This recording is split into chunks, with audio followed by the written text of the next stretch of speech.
Assalamualaikum warahmatullahi wabarakatuh. Yang terhormat Dr. Rian Arthur, MPD, selaku dosen pengampu. Perkenalkan, nama saya Alma Anissa Salwa dari sesi 1, ingin mempresentasikan hasil kerja saya yang berjudul tentang menganalisis rangkaian listrik arus bolak-balik.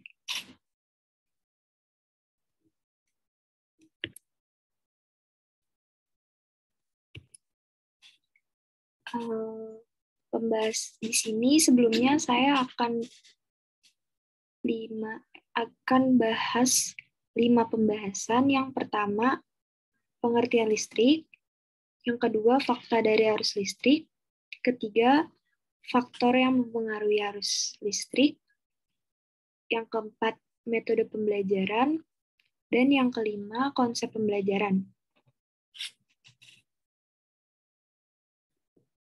Yang pertama, pengertian listrik.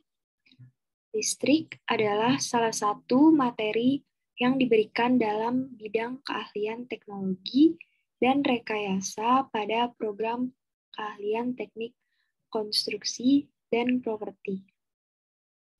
Listrik sendiri sudah diperkenalkan oleh Thomas Alva Edison melalui perusahaannya yaitu General Electric dan digunakan secara komersil pada akhir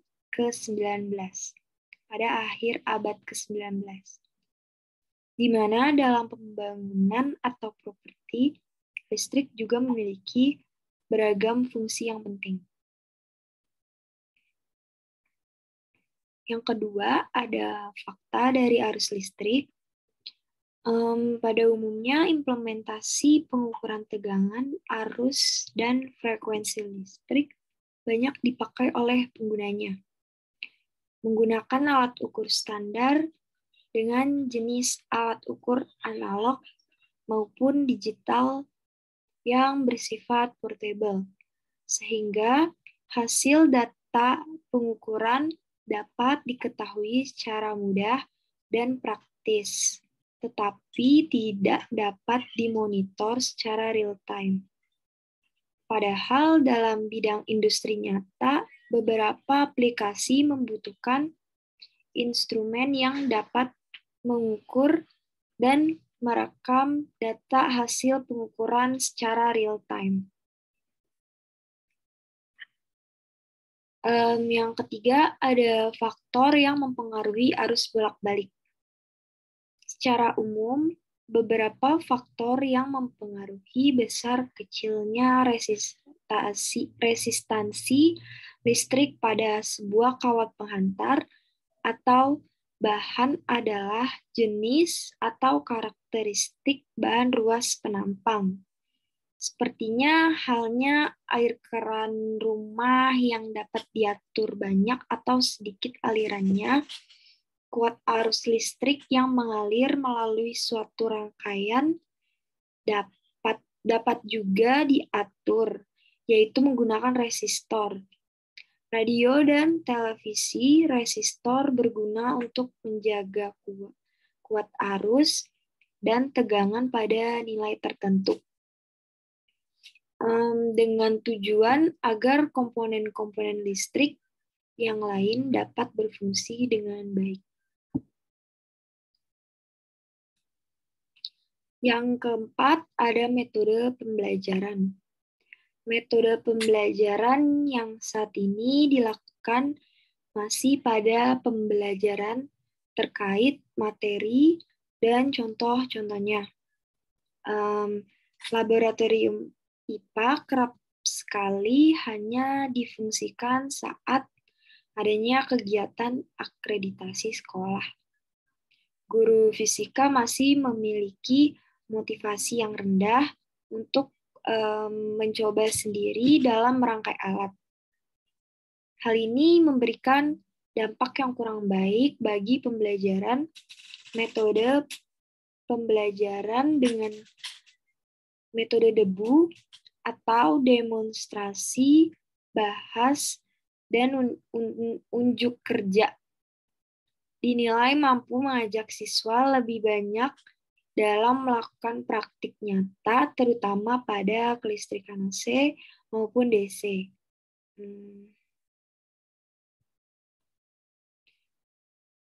Dengan memperkenalkan lebih banyak mengenai inverter, induktor, akumulator, beban, dan grounding yang berguna pada proses konveksi aliran listrik.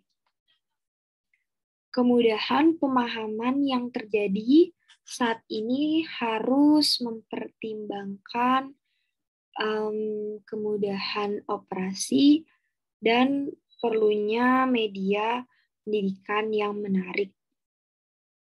Selain mampu menggunakan metode debu, menggunakan implementasi dari berbagai program lain secara gabungan juga dapat dilakukan misalnya seperti menggunakan Microsoft Excel atau spreadsheet sebagai proses demonstrasi sebelum unjuk kerja nyata.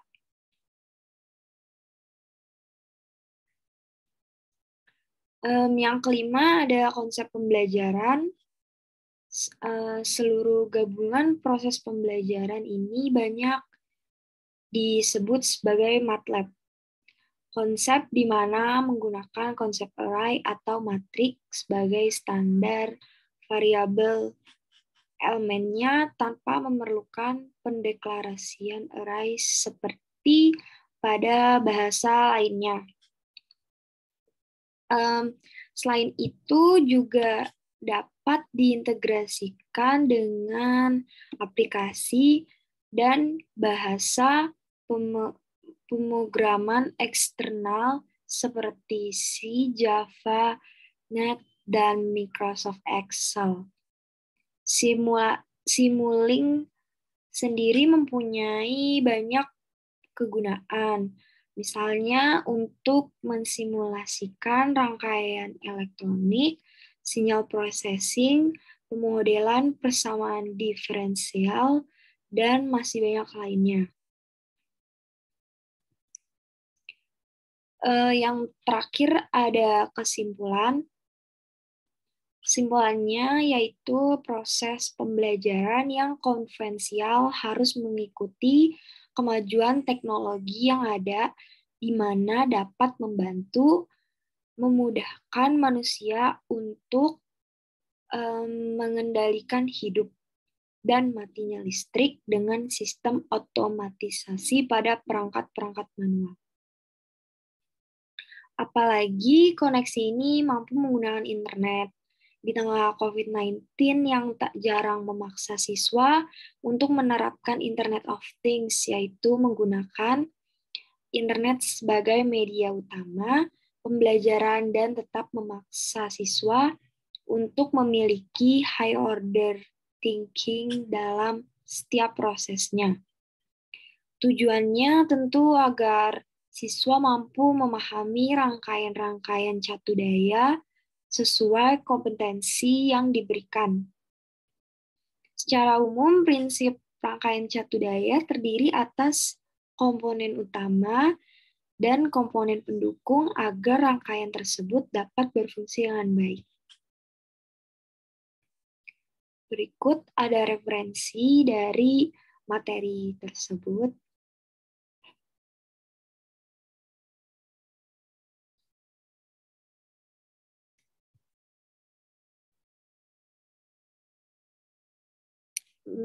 Sekian dari presentasi saya, kurang lebihnya mohon maaf. Wassalamualaikum warahmatullahi wabarakatuh.